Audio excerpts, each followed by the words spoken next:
welcome back, friends. This is Velma from Leaders Pathway, where leaders go to grow.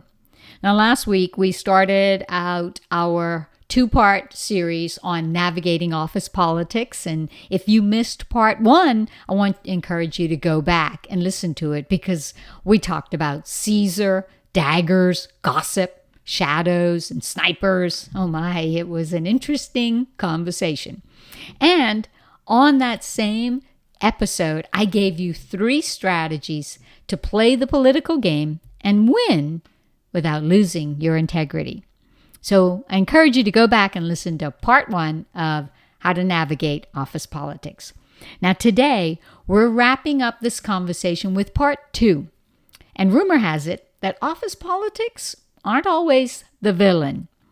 But before we dive into some office politics, let me ask you, are you struggling with too much drama in your office? If you are, no judgment.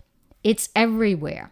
And I want to invite you to claim your 30-minute confidential leadership influence map session. And what this means is on a call for 30 minutes, you and I will talk about how we can uncover who in your workplace are the top 4 political players so that you can learn how do you work with them more strategically. So to schedule your call, just email me at velma@velmaknowles.com. Now, let's jump into today's conversation. Part 2, how to navigate office politics.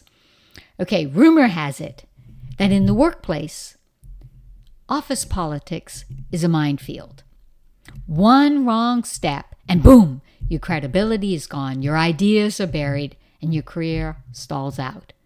But here's the truth, my friend. The workplace isn't really a minefield of office politics at all. I want you to think of it as a landscape. Like any landscape, it will have hills and valleys, weather patterns, and yes, a few potholes that you want to sidestep. Politics gets a bad rap in the workplace because we often only see the dark side, the gossip, the hidden agenda, the power plays. That's the side that drains you. But there's also a bright side. See, when you learn the rhythms of the landscape in the workplace, politics become the framework through which people actually get things done. You've heard it said, how do things really get done around here, right? There's a dark side and there's a bright side. Let me break it down for you. The dark side of politics looks like this. It thrives on personal agendas over the team's goals. It creates division through gossip and rumor. And it actually drains energy from you. You're exhausted when you go home from work, not from the work you do, but because of the office politics that exists, because decisions feel biased and unfair. In the workplace, it helps you feel like you're constantly trying to dodge darts. But if we flip the lens here, and if we see office politics from the bright side, if we look at it as a landscape, not a minefield, it actually reveals how influence flows in your organization. It highlights the priorities and what really matters to decision makers. And it creates opportunities, yes, opportunities for you to build genuine trust, credibility, and key alliances. Do you see the difference? It's the same game. It's just a different posture. It's a different way of looking at things. You can get up in the morning, my friend, and look at the world and see negative, all bad. Or you can get up every morning, my friend, and see the world as good and positive. It's a choice. So how do you walk into the landscape of the workplace without losing yourself to the shadows of office politics? Well, I want to give you 3 shifts to help you make that. Number 1, and you want to write these down. So number 1 is stop reacting and start observing. Here's what I mean. Politics gets messy when you react emotionally to every dart that's thrown your way. Instead, we have to slow down. We got to pay attention. We have to listen more than we speak. We have to have an observation of our surrounding, because that gives you the map on how to navigate the environment and the office politics.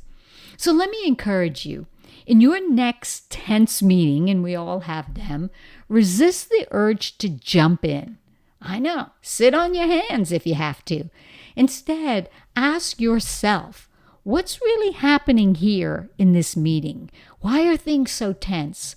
What's the play beneath the words? Stop reacting and start observing so that you could really understand the politics at play. The second shift that I want you to make to help you to see the bright side of the landscape in office politics is to focus on influence, not power. See, most people want to climb the corporate ladder and get all the power and have all the decisions. But power plays are really about control. Leadership is about influence, and influence is about trust. And trust, my friend, is earned in the small things, the consistency, the follow-through, the remembering what matters most to others. So I want to encourage you to be the leader who sends that quick follow-up note, who checks in before the big deadline, who shows empathy. Those quiet deposits every day will build influence faster than any title and any power play. So focus on influence as a leader, not power. And number 3, the third shift that I want you to make to help you navigate the landscape of office politics is to choose purpose over politics. Now, here's what I mean by that. At the end of the day, politics aren't about winning battles. They're about aligning priorities. See, when your voice is anchored in a purpose, people listen differently. But when you focus on the politics of trying to maneuver around the decisions and influence in an office, people shut off and they don't listen. So your move is, I want to encourage you, before you pitch an idea, before you offer up a suggestion or a recommendation or making a decision, connect it back to the bigger why for the team and or the organization. Frame your ideas, your pitch, your decisions, and in terms of we, not me. That small little shift shows that you're choosing purpose over politics. It's we win together. And here's the takeaway, my friend. Office politics, they're real, but they don't have to be destructive. Think of them as the undercurrent in a landscape environment, not a minefield. You can fight it and exhaust yourself, or you can learn the rhythm of office politics and move further, faster, with less resistance. So don't play dirty. Don't get sucked into the drama. Instead, be the leader. Be the valuable leader who navigates with clarity, who observes with wisdom, and who acts with purpose. That's how you go from surviving office politics to shaping the very culture around you. Well, that's it for today, my friends. If you missed part 1, let me encourage you to go back and give it a listen, because rumor has it, it's filled with stories, the 4 political players in every office that you need to watch for, and 3 strategies that I shared on how you can outsmart those political players without losing your integrity. And remember this.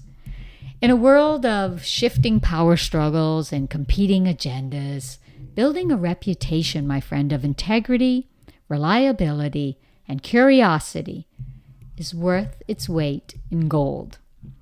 Until next time, let me encourage you, my friend, to speak with wisdom, season it with wonder, and become the most valuable leader in the room, because that's just who you are. This is Velma, and God bless.